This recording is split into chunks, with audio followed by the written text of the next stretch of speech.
Hello, welcome back to Bad's Garage. It was a good day. It's the same day to be honest, but obviously different video. But yeah, it's a good day. The 7R runs, nothing wrong with it.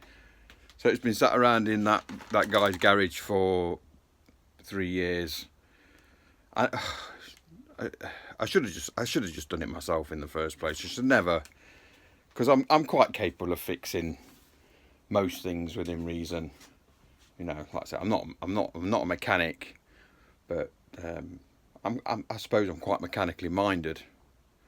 So I class myself as that. But yeah, I'm happy to have heard it run, and all along it was whatever was in the tank, and I did empty that tank when it was playing about. When I went to Assen, but obviously I didn't empty everything out of it. Could not have done. So yeah. Anyway, she runs. The carbs don't leak anymore. It was literally just the bowl gaskets. They were leaking. Put new bowl gaskets in. It finds, and as you heard it ticked over pretty good, and once it's warmed up, it just sounds as sweet as it always has done, to be honest. So yeah, now it's just going to be a case of getting it back on the road, which will mean a good clean up from back to front. It needs new clutch plates in it because I think they're stuck. Yeah, I think they're stuck. But obviously the oil needs changing anyway, because it's got normal car oil in there, which I stuck in there just because that's all I had at the time, and I didn't want to leave it with no oil in, which is good. Which is a good thing actually, because it sat around for 3 years. Imagine if it had been sat around for 3 years with no oil in. God knows. So anyway, clutch needs changing, oil service, and cleaning up and putting back together, to be honest, and should be good for an MOT. The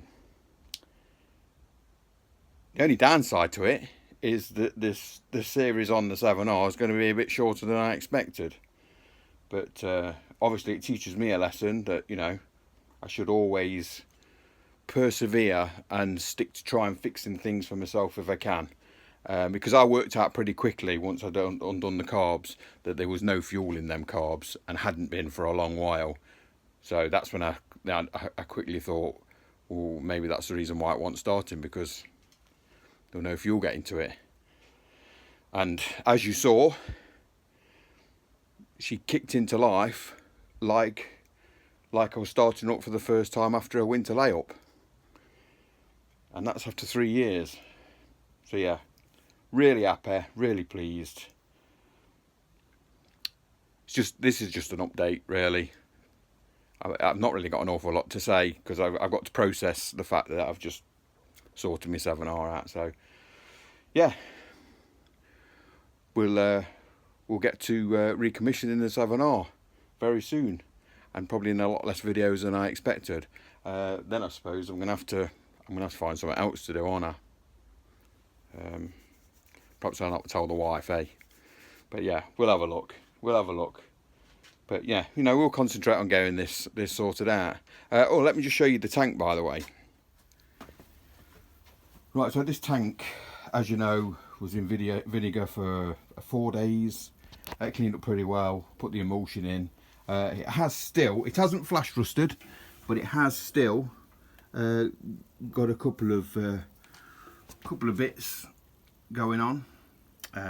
So I might well clean it again and re-emulsion it. One video I am going to do is for somebody came up with a really brilliant idea of how to fix this breather vent for the tank. I'm not going to show you now, but when the stuff comes, I'll do a video on that, because that's probably going to help out a lot of people, because I've not seen anything like that on YouTube up to now.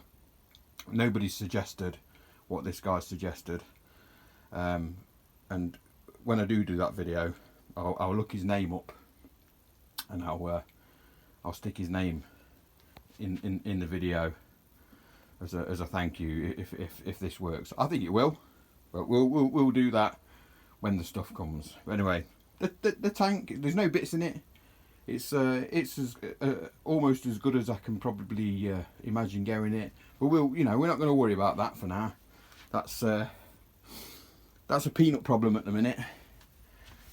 As I say, the best news at the moment is that the 7R is alive and kicking. I've run a dryer fuel, and we can start cleaning up and piecing this baby back together. And like I say, at one point we'll have a video on that tank repair, and we'll be doing a clutch change and partial oil service. Well, it won't be a partial oil, but a full oil service and clutch kit on the 7R. Right, so we're going to go back onto this tank, and as you know, in one of the uploads I discovered that this pipe that runs in through the tank and out through the cap, which is the vent for air and outlet for rainwater, has fractured.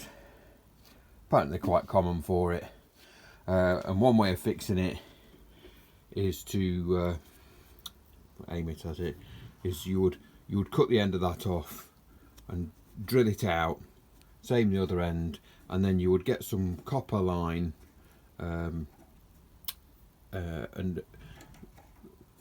before you pulled the pipe out, you would do this, thread a line through, but then you would pull that out out of the tank, maybe this way or the other way, probably this way would be better, and then you would feed a new copper line over that from this side into that, and then you'd re-solder at either end and tidy up as you need it. Now one guy, Gary Morgan his name was, he came up with this. I think it was a brilliant idea. If it works, it'll be fantastic. He basically said to me to have the internal cable for the push bike brake cable inserted into the line, and then you buy yourself some 3.5mm fuel pipe for a chainsaw or whatever, and then you basically thread in that onto there, and then you pull this through the inside of that pipe, so and effectively that will then line this pipe, and then all you have to do then is just put a blob of bit of sealant either in with it if you can get it in, or as that's sticking out there, you just put round, seal it off with a bit of sealant either end, and effectively that would line that. So we're going to give that a go. I'm not sure whether we'll be alright with the 3.5, or we have got 4mm as well. I did get 4 different sizes, but we're going to try the 4mm first, which I'm not sure which one it is, but we'll give one of these a bash. But if it is only the 3.5 that goes in, we'll use a 3.5 and we'll show you how that goes. Right, so I've been messing about with this, trying to get the tube in, the fuel pipe, inside of this drainage pipe. Short, this stuff here. Oh dear. Yeah, this 3.5 fuel pipe into there, try and drag it through. It just does not. I don't know whether it's just because of whatever crud or how rough the inside of that pipe is, but it's just too soft. It won't pull through. It just bunches up and then gets stuck. So I've ordered some putty, because I can actually feel the hole. It's right on that corner there. So what I'm going to try to do first before I actually just block the damn thing up is I will try putty in that corner first. So I'm leaving this in here. I'll putty this up and we'll go from there. But yeah, this on my tank anyway, it doesn't work. So Gary Morgan, great idea, but doesn't work for me. Yeah, so I'm going to come away from the tank for now because I don't want to end up damaging it, manhandling it all over the place, finger marks all over the damn thing. So so like I say, I've left that in there ready for putty in that, and I've wasted so much time on that trying to sort that out. I've not done anything else.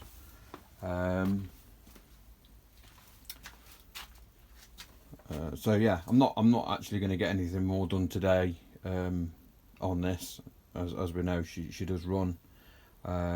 It would just be a case of slowly putting her back together.